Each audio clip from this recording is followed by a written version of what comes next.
In front of me is Samsung Galaxy A35 and today I would like to show you how you can edit passwords saved in Google Passwords Manager. Begin by accessing Settings and scrolling all the way down to tap on Google. Then select All Services. Click on Autofill. Autofill with Google and Google Password Manager. Now it's time to click on one of your passwords that you wish to edit and enter your current screen lock.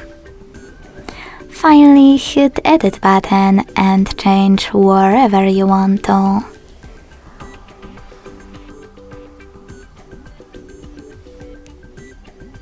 When you're ready, tap on Save at the top right corner.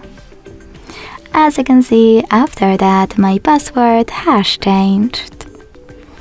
Thanks so much for watching. If you enjoyed this video, don't forget to leave a like, comment and subscribe. Bye!